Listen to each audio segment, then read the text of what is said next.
National Games in Kerala. Let us celebrate the spirit of sport by learning a new one today. Join me for the National Games 2015.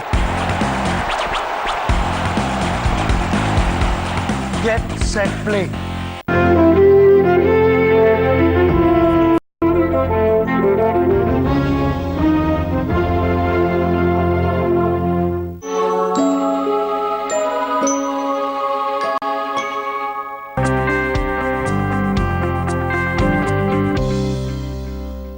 नमस्कार, स्वागत है आप सभी का कार्यक्रम पद्वती में। आज हम बात करेंगे मताधिकार और मतदान की। जी हाँ, चुनाव में यही तीन बड़े महत्वपूर्ण शब्द हैं। क्या हर व्यक्ति इसका सही मतलब समझता है?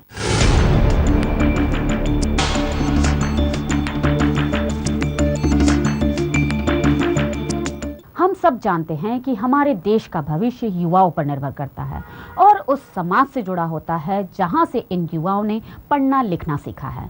तो हम इन युवाओं से पूछना चाहेंगे कि वो क्या महसूस करते हैं अपने देश और अपने समाज के बारे में।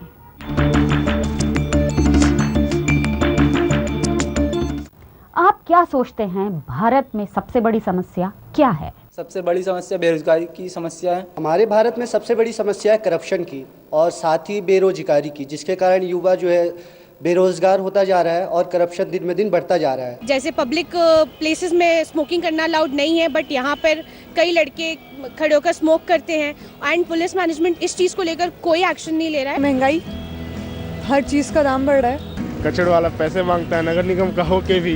ईव टीजिंग, जहाँ भी निकलो लड़के छेड़ते हैं, परेशान करते हैं। इन समस्याओं को सुलझाने में किसकी जिम्मेदारी है? ये गवर्नमेंट को सॉल्व करना चाहिए, हम लोग करेंगे क्या? जिम्मेदारी किसकी? भोपाल पुलिस की जिम्मेदारी है, ट्रैफिक पुलिस की, और क्या? Obviously government. इसकी मेन जिम्मेदार पुलिस है। डेफिनेटली सरकार इसकी जिम्मेदार है, क्योंकि सब चीज़ें सरकार के हाथ में होती। आपने कभी वोट दिया है? वोट मैंने तो नहीं किया अभी तक। Yes ma'am. अच्छा, वोट दिया तो आपने क्या सोचकर वोट दिया है? दिया मतलब कुछ तो अच्छा होगा। क्योंकि वोट देना मेरे हिसाब से इसलिए ज़रूरी है आज के टाइम हम यूथ के लिए, क्योंकि अगर हम वोट नहीं देंगे और हमारा जो कैंडिडेट रहेगा वो हमारे लिए काम नहीं करेगा तो हम उसके ऊपर क्वेश्चन नहीं उठा सकते। अगर हम अपने हिसाब से चूज़ करेंगे उसको, तो हम एक सही पर्सन चूज़ करेंगे कि वो हमारे लिए काम करे। किसके पास ये शक्ति है, ये अधिकार है जो सरकार बनाने के लिए सही व्यक्ति को चुने? इस गवर्नमेंट को हम खुद चूज करते हैं, सरकार हम ही लोग चुनते हैं। हमारे पास पहले नंबर तो मताधिकार की शक्ति है, जिससे हम किसी भी सरकार को बदलने की हिम्मत रखते हैं। और अगर हम अपने मत का सही उपयोग करेंगे और किसी ऐसे प्रतिनिधि को वोट देंगे जो हम अपना फ़ायदा ना देखकर हमारी जनता के विकास के बारे में सोचेगा, तो मैं समझता हूँ कि हमारा देश काफ़ी आगे पहुँच सकता है। हम अपने समाज, अपने समुदाय से परेशान रहते हैं और हमें पता होता है कि हमारे पास ही वो शक्ति है जिससे हम सही सरकार चुन सकते हैं। हमारे पास जीवन के सभी काम करने के लिए समय होता है, जैसे घूमने जाना है, पार्टी करनी है, बिल भरना है, शिकायत करनी है, वगैरह वगैरह। लेकिन हम वोट देने नहीं जाएंगे। तो आप ही बताएं, इसमें गलती किसकी है? इन सब चीज़ों के लिए हम लोग खुद जिम्मेवार हैं, क्योंकि अपनी सरकार खुद अच्छे से नहीं चुनते हैं। और कितने लोग भारत में जो कि ये सोच के छोड़ देते हैं कि सरकार मेरी बदौलत नहीं चलती है। तो सबसे पहले हमें सरकार को चुनना चाहिए ताकि सरकार अच्छे बने और हम लोग के देश की तरक्की हो। मैम, अपने आप पे, क्योंकि कई लोग वोट ही नहीं देते, कहते कि हमारे वोट से क्या फ़र्क पड़ेगा। बट प्रॉब्लम ये होती है कि हम में से 51% लोग वोट देने ही नहीं चाहते हैं, तो ये प्रॉब्लम हमारे साथ खुद है। युवाओं के पास ऊर्जा है, जोश है, समझ है और सही दिशा भी कि वो सोच समझकर निर्णय ले सकते हैं। तो चुनाव में अगर युवा सोच समझकर वोट करेंगे तो सही प्रतिनिधि चुन कर आएंगे और अच्छी सरकार बनेगी, तो निश्चित है देश भी तरक्की करने लगेगा। करप्शन दिन में दिन बढ़ता जा रहा है, इसे हटाने के लिए हमें एक अच्छी सरकार चुननी होगी, जिसके लिए हमें अपना कीमती वोट एक अच्छे प्रतिनिधि को देना पड़ेगा। अच्छा, आप समझते हैं कि अगर अच्छी गवर्नमेंट हो तो अच्छी गवर्नमेंट लाने के लिए हम किसको जिम्मेदार समझते हैं? अच्छी गवर्नमेंट लाने के लिए मैम हम खुद को कुछ करना पड़ेगा, अच्छी गवर्नमेंट चुनना पड़ेगा हमको। ये जो गवर्नमेंट हम खुद बनाते हैं, तो ये गवर्नमेंट हमारा फ्यूचर है, और अगर हम गलत लोगों को सिलेक्ट कर रहे हैं तो वो हम अपने फ्यूचर को खतरे में डाल रहे हैं। सो इट्स बेटर कि हम सोच समझ कर डिसीजन लें, जो भी वोट डालने का डिसीजन है। जैसे हम यंग जनरेशन जो हैं हम लोग, उस हिसाब से हम अपना जो उम्मीदवार चुने मतलब जो हमारी थिंकिंग है वो उसको आगे लेके जाए, आगे मतलब अपनी काम करे और इस देश का भी भला करे। तो वो उस थिंकिंग से एक नई जनरेशन के हिसाब से सोचे, तो हम इसलिए वोट देना चाहेंगे। बिल्कुल। हमारे भारतीय संविधान के अनुसार कोई भी व्यक्ति, महिला हो या पुरुष, अगर उसकी उम्र 18 वर्ष या उससे अधिक हो तो उसे वोट देने का अधिकार है। ये सिर्फ अधिकार ही नहीं, ये उस व्यक्ति की जिम्मेदारी भी है, लेकिन इस जिम्मेदारी को बोझ समझकर न करें।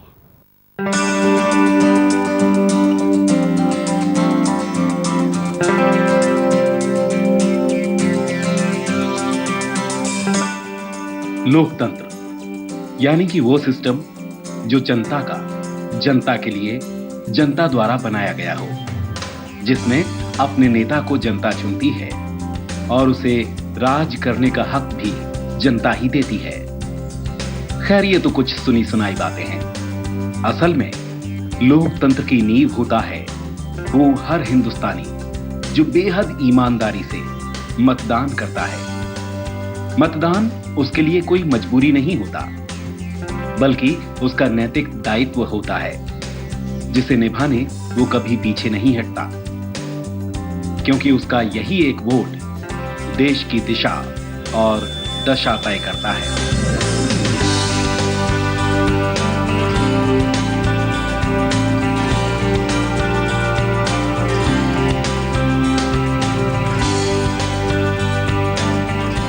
इस देश को चलाने में जितनी जरूरत एक वोट की है, उतनी ही आवश्यकता इस बात की है कि मतदान की प्रक्रिया पूरी ईमानदारी से संचालित की जाए।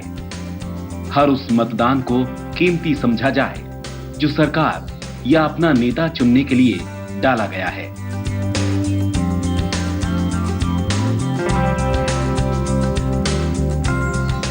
अभी हमने जाना कि हम किस तरह अपने कीमती वोट का इस्तेमाल कर सही सरकार को चुन सकते हैं। तो अब हम आपको बताएंगे राष्ट्रीय मतदाता दिवस के बारे में। भारत निर्वाचन आयोग का स्थापना दिवस हर वर्ष राष्ट्रीय मतदाता दिवस के रूप में 25 जनवरी को मनाया जाता है। इसी दिन भारतीय संविधान निर्माताओं ने 1950 में भारत निर्वाचन आयोग की नींव रखी थी। इसकी शुरुआत 2011 से की गई है। यह चुनाव आयोग नई दिल्ली के निर्देश पर बनाया जाता है और इसमें जितने नए मतदाता बनते हैं जो 1 जनवरी को जो रजिस्टर होते हैं, उन्हें विशेषकर उनके कार्ड्स वगैरह बंटित करके और इसे न केवल प्रदेश स्तर पर बल्कि ज़िलों में और हर BLO के स्तर पर मनाया जाता है। इस वर्ष राष्ट्रीय मतदाता दिवस 5वीं बार मनाया जा रहा है और मध्य प्रदेश के सभी 62,690 मतदान केंद्रों पर भी 25 जनवरी 2015 को ये कार्यक्रम किया जाएगा। राज्य स्तरीय समारोह में मध्य प्रदेश के राज्यपाल मुख्य अतिथि के रूप में शामिल होंगे। इस अवसर पर प्रेरणा स्वरूप नवीन युवा मतदाताओं को पहचान पत्र वितरित किए जाएंगे। साथ ही साथ बूथ लेवल अधिकारियों कर्मचारियों को मतदाताओं को पहचान पत्र बनाने पर और अच्छा कार्य करने के उपरांत प्रशस्ति पत्र देकर सम्मानित किया जाता है। तो बच्चे जो हमारे आने वाले समय के मतदाता होंगे, नागरिक होंगे, उन्हें भी इस बात का एक जानकारी प्राप्त होगी कि आने वाले समय में जैसे ही 18 साल के होंगे, वे भी नागरिक जब 18 साल के हो जाएंगे तो मतदाता बनने का उन्हें अधिकार प्राप्त हो जाएगा और वो मतदान करने के लिए आगे आ सकेंगे। जनरली मतदाताओं को ये जानकारी नहीं होती है कि हम मतदाता सूची में नाम कैसे जुड़ाया जाता है, कहाँ जुड़ाया जाता है, मतदाता सूची में नाम जुड़ाने के बाद मतदान करने कहाँ जाना होता है। इसकी जानकारी नहीं होने से कई मतदाता मतदान करने से वंचित हो जाते हैं। अतः मतदाता दिवस मनाने का आशय है कि प्रत्येक नागरिक को, प्रत्येक मतदाता को यह जानकारी रहे कि उसे मतदान में भागीदार बनना चाहिए और प्रजातंत्र को मजबूत बनाने के लिए आगे आना चाहिए। लोकसभा चुनाव 2014 के कुशल संचालन के लिए मध्य प्रदेश को बेस्ट स्टेट अवार्ड कैटेगरी में चुना गया है और 25 जनवरी 2015 को मध्य प्रदेश को बेस्ट इलेक्टोरल प्रैक्टिसेस अवार्ड से नवाजा जाएगा। मध्य प्रदेश के मुख्य निर्वाचन पदाधिकारी अवार्ड प्राप्त करेंगे। तो चलिए उन्हीं से जानते हैं वोटर लिस्ट में इस बार नए युवाओं की संख्या में कितना इजाफा हुआ है। जहाँ तक संख्यात्मक रूप से समरी रिवीजन की प्रगति की बात है, लगभग 10 लाख नए वोटर 1 जनवरी 2015 की स्थिति में जोड़े गए हैं और इन 10 लाख मतदाताओं में वो हैं जो पहली बार 18-19 साल के हैं। कुछ वो ज़रूर हैं जो पिछले वर्षों में छूट गए थे या उन्होंने अपने नाम नहीं लिखाए, पर विशेषकर बल उन सभी युवा मतदाताओं को दिया गया है जो पहली बार 18 साल के हुए हैं और पात्र मतदाता होने का उन्हें श्रेय प्राप्त हुआ है। जहाँ तक जेंडर की बात है, विमेन वोटर्स की बात है, विमेन भी बहुत बड़ी संख्या में उनको जोड़ा गया है, महिलाओं को जोड़ा गया है और जो हमारा जेंडर रेशियो है वो पिछले 2 वर्षों में 824 था, वो बढ़ के अब 904 हो गया है और ये एक बहुत बड़ी जंप है, एक बहुत बड़ी प्रगति है जो मध्य प्रदेश में प्राप्त की गई। राष्ट्रीय मतदाता दिवस भारतीय नागरिकों के मताधिकार को समर्पित है और इस दिवस की मूल भावना मजबूत लोकतंत्र, सबकी भागीदारी। और इस वर्ष इस राष्ट्रीय मतदाता दिवस की विषय वस्तु है सहज पंजीकरण, सहज संशोधन। सहज पंजीकरण, सहज संशोधन को साकार करने की दृष्टि से प्रदेश के 230 मतदाता केंद्रों में पूरे वर्ष मतदाताओं के नए सिरे से नाम जुड़े जाने के लिए और उनके नाम, पते, आयु में जो त्रुटि हो गई हो उसमें सुधार करने के लिए मतदान सहायता केंद्र चलाए जाते हैं। इसके लिए प्रत्येक मतदान केंद्र पर बूथ लेवल ऑफिसर तत्परता से कार्य कर रहे हैं। हम चाहे कि वोटर लिस्ट बनाने का काम करते हैं और वोटर लिस्ट में नए नाम जोड़ने के लिए 6 नंबर, नाम पुराना काटने के लिए 7 नंबर और संशोधन के लिए 8 नंबर का फॉर्म का उपयोग किया जाता है। और इसमें जो लोग आते हैं तो सभी को पूरी जानकारी सर्वप्रथम नहीं होती है। जब हम आते हैं तो हम उनको समझाइश देते हैं और ये बताया जाता है कि आपको क्या क्या इसमें प्रूफ लगाने हैं। और 6 नंबर का फॉर्म जो फिलफुल किया जाता है वो नए मतदाता जो कभी जिसने वोट के लिए अप्लाई नहीं किया है, फर्स्ट बार अगर वो कर रहा है और 18 साल की उसकी आयु हो चुकी है, उसको वोट डालने के लिए वो 6 नंबर का फॉर्म भरा जाता है। उसमें पते का प्रमाण और आयु का प्रमाण जो है उसमें प्रमुखता लगाया जाता है और एक फ़ोटो जो है उसका रंगीन उस पर अंकित किया जाता है। मतदान सहायता केंद्र पर नए रंगीन पीवीसी एपिक कार्ड भी बनाए जा रहे हैं। अच्छा, अभी जैसे जिन लोगों के ऑलरेडी बने हुए कार्ड से उनके भी आप कलर रंगीन बना रहे हैं? हाँ, जैसे उसके लिए क्या है, एक फॉर्म नंबर 8 है हमारे यहाँ पर, उसमें एक नई फ़ोटो लगाकर आप अपना वोटर कार्ड चेंज करवा सकते हैं। पुराने कार्ड्स जो है चेंज हो जाते हैं नए फ़ोटो के साथ, तो नया कार्ड बन के आ जाएगा। उसमें संशोधन कहलाता है। तो संशोधन के लिए फॉर्म नंबर 8 है। उससे डेट ऑफ बर्थ में संशोधन हो सकता है, फ़ोटो में संशोधन हो सकता है, नाम में संशोधन हो सकता है, सरनेम में संशोधन हो सकता है, मकान नंबर में संशोधन हो सकता है, लेकिन पते में संशोधन नहीं हो सकता है। एक स्थान से दूसरे स्थान पर अगर पता चेंज हो गया है तो ऐसी स्थिति में 6 और 7 नंबर लगता है फॉर्म। 7 नंबर से नाम काटा जाता है, 6 नंबर फॉर्म से नई जगह पर जोड़ा जाता है। अब वोटर आईडी बहुत आसानी से बन जाते हैं, लेकिन आपकी जानकारी सही होनी चाहिए। इस तरह सहज पंजीकरण, सहज संशोधन का नारा सच होता दिखाई दे रहा है। उन्होंने फॉर्म दिया है मेरे को, देन वो भर के लाना है और स्मार्ट कार्ड की जो पुराने कार्ड है उसकी फ़ोटोकॉपी साथ में जमा करना है। तो देन वो 1 महीने के अंदर अंदर बोल रहे हैं कि नए कार्ड बन के मिल जाएंगे। हमारे फ्रेंड हैं, उन्होंने बात करी थी कि voter ID card coloured card में बन रहा है, तो हमने कहा यार वो देख लेते हैं वहाँ जाके, तो अगर सही भी डेट ऑफ बर्थ भी सही करा लेंगे और वो भी हो जाएगा, कलर्ड वोटर आईडी कार्ड भी बन जाएगा। मैं अपना नया बनवाने आई थी वोटर आईडी और उन्होंने मेरा फॉर्म फिल करवा दिया। मैंने फॉर्म फिल कर दिया है। आफ्टर 1 मंथ उन्होंने मुझे बोला है तो मैं लेने आई हूँ। भारत निर्वाचन आयोग ने स्वीप यानी systematic voter education and electoral participation के तहत प्रत्येक स्तर पर मतदाताओं को वोट देने के लिए प्रेरित किया जा रहा है। एक मतदाता शिक्षा मूल रूप से अगर डिफाइन किया जाए तो मतदाता को क्या मालूम होना चाहिए और उसे क्या मालूम है, इन दोनों के बीच का जो गैप है उसको दूर करने के लिए स्वीप कार्यक्रम चलाया जाता है। मतदाता को मिनिमम ये मालूम होना चाहिए कि उसका नाम मतदाता सूची होने पे ही उसको वोट देने का राइट है। यह सभी मतदाताओं को, सभी नागरिकों को नहीं मालूम होता। निर्वाचन आयोग ने क्या क्या उनके लिए संवैधानिक अधिकारों का जो है प्रावधान किया है, संविधान में उनके लिए क्या अधिकारों का प्रावधान है और किस तरह के उनके कर्तव्य हैं जिनके निर्वहन उनको करना चाहिए, इसकी जानकारी अधिकांश मतदाताओं को, नागरिकों को नहीं होती। यही गैप को पूर्ण करने के लिए भारत निर्वाचन आयोग ने systematic voter education and electoral participation नामक कार्यक्रम चलाया है। भारत निर्वाचन आयोग आज के बदले हुए परिदृश्य में आम जन को भारतीय चुनाव एवं निर्वाचन पद्धति से अवगत कराकर लोकतंत्र को मजबूत करने के प्रयास में लगा रहता है। मतदाताओं की सुविधा के लिए सभी 230 विधानसभा क्षेत्र मुख्यालयों पर एवं राज्य स्तर पर मतदाता सहायता केंद्र की स्थापना की गई है, जिसमें मतदाताओं को वर्ष भर आसानी से वोटर लिस्ट एवं पहचान पत्र संबंधी कार्य की सुविधा मिल सकेगी। इस मौके पर मतदाताओं को जागरूक करने की दृष्टि से निबंध, चित्रकला, वाद विवाद और स्लोगन प्रतियोगिताएं आयोजित की जाती है। साथ ही सरकारी और शैक्षणिक संस्थाओं में मताधिकार के लिए प्रतिज्ञा भी ली जाती है।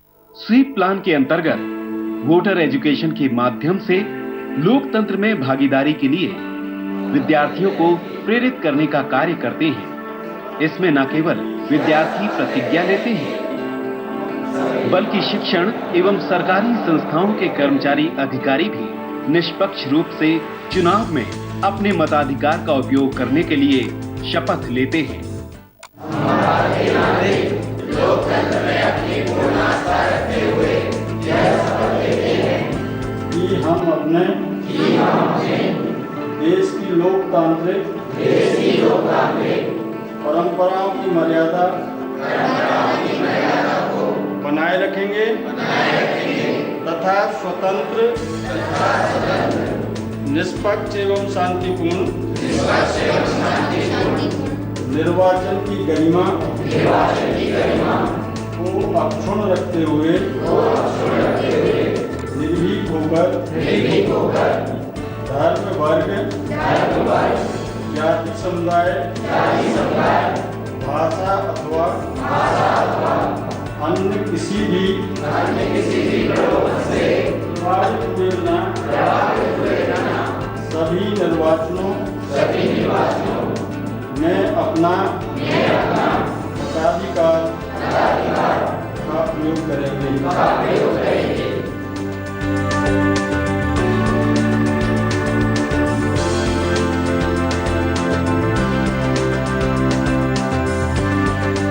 करीब 25 जनवरी को ये सेलिब्रेट करने वाले हैं, तो आप लोगों को इसके बारे में क्या संदेश देना चाहेंगे? देखिए, मैं आम जनता को और सभी वोटर्स को और मध्य प्रदेश के लोगों को से यही कहूँगा कि हमारे पोलिंग स्टेशंस हैं उनमें ये बनाया जाएगा, वे अवश्य जाएं और मतदाता दिवस के कार्यक्रम में भागीदार रहें और विशेषकर जो हमारे नए मतदाता बने हैं उन्हें प्रोत्साहित करें और उन्हें यह संदेश दें कि नाम लिखाना तो केवल एक शुरुआत है, पर प्रत्येक चुनाव में भागीदार बनना बहुत ही आवश्यक है।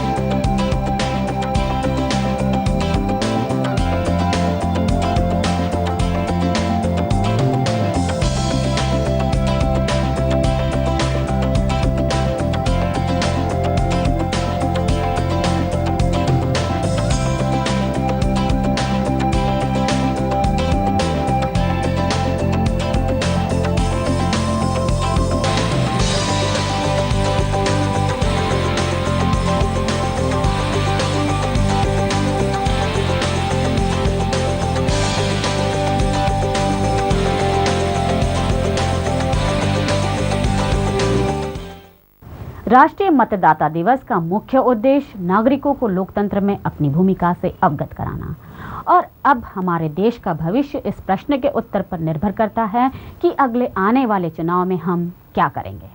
तो आज के कार्यक्रम में बस इतना ही। आपको हमारा कार्यक्रम कैसा लगा आप हमें ज़रूर लिखिए। हमारा पता है news and views 232 zone 1 MP Nagar Bhopal. आप हमें ईमेल भी कर सकते हैं। हमारा ईमेल आईडी है tarun.nvmp@gmail.com। अब अगले हफ्ते आपसे फिर मुलाकात होगी, तब तक के लिए नमस्कार।